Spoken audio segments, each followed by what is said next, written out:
The Kingdom Hearts series is one that many would describe as fun, adventurous, convoluted, and surprisingly complex despite its appearances. This is a long-running action RPG hack-and-slash video game series that began 16 years ago, beloved by a huge fanbase for many different reasons. Whether it's the gameplay, music, crossover of Disney worlds, storyline, characters, we all have our very own reasons for following this franchise for so long. With the release of Kingdom Hearts 3 just around the corner in 2019, it certainly got many old-time fans and newcomers excited to pick up this anticipated title.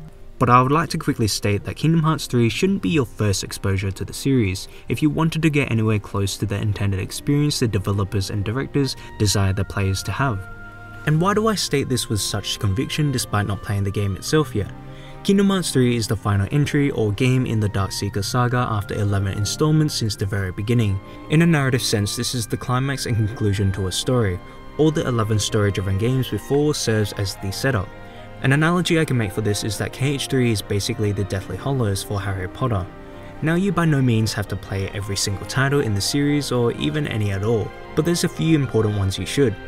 In this video, I'll be addressing the importance of playing all these specific titles and the games themselves as spoiler-free as possible. Let's get right into it.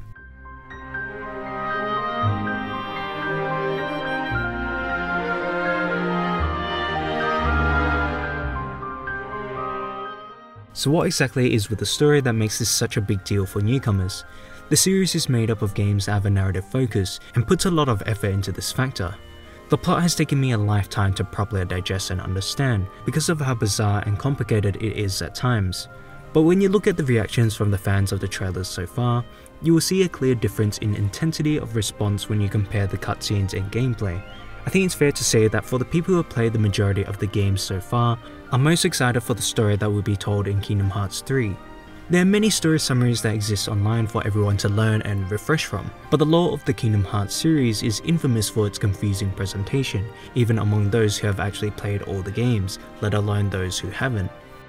I remember playing Kingdom Hearts 1 then 2, and I was still lost so early on because I didn't play Chain of Memories in between. Just that one game I missed that seemed so minor caused me to have a puzzling experience. There are huge sums of information you'll need to remember, and playing through these games are the best ways possible.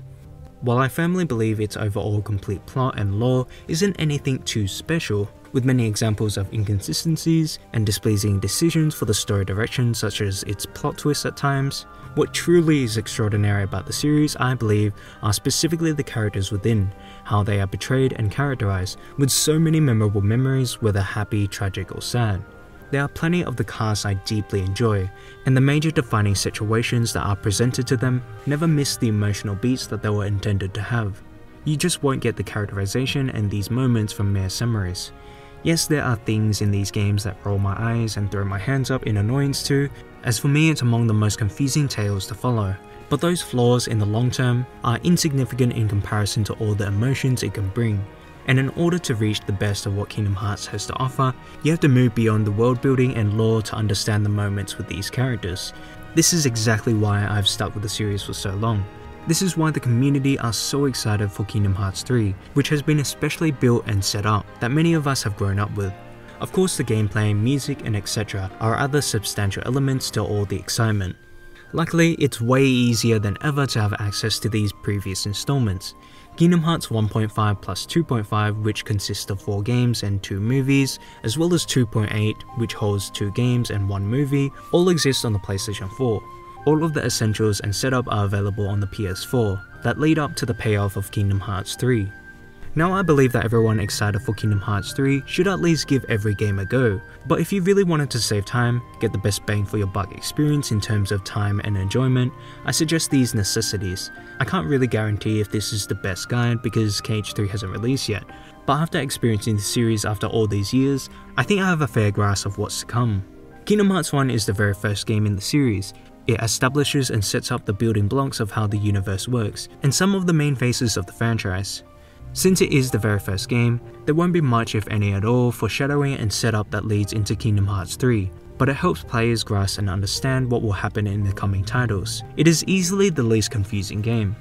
Kingdom Hearts 2 is commonly regarded as the best in the series. Chain of Memories then 358 over 2 days take place in between, so if you have time for it, I suggest either playing or at least watching some of these cutscenes. KH2 is important for showcasing a lot of new faces that are present in the upcoming game, as well as some important lore elements.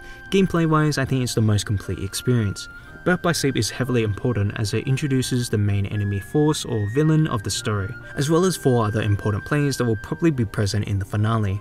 It takes place before the first 2 numbered games, but very crucially hints and foreshadows the final battle that will occur in KH3, and the origins of how things came to be. All these games I mentioned are in 1.5 plus 2.5, which can be purchased as a single game. A movie of cutscenes known as Recoded also exists in the bundle that I haven't mentioned. It isn't really important to watch aside from its ending. Now for Dream Drop Distance, probably the most important since it directly leads into Kingdom Hearts 3 and completely sets up the finale. This is commonly known as the most confusing game as it introduces a questionable ability that a particular character can use, but I cannot deny the great importance that this game as a whole will bring to the conclusion of the Darkseeker saga. There's also Kingdom Hearts 0.2, a fragmentary passage, which kind of acts like a KH3 demo in terms of visuals and gameplay, but doesn't really bring too much to the table other than building to Kingdom Hearts 3's beginning. And finally we have Kingdom Hearts Back Cover, a movie which honestly opens up more questions than answers. These 2 games and movie exist in Kingdom Hearts 2.8 Final Chapter Prologue. So in conclusion, the bare minimum you should play if you're willing to pick up these games but are short on time are Kingdom Hearts 1, 2, Birth by Sleep and Dream Drop Distance in that order.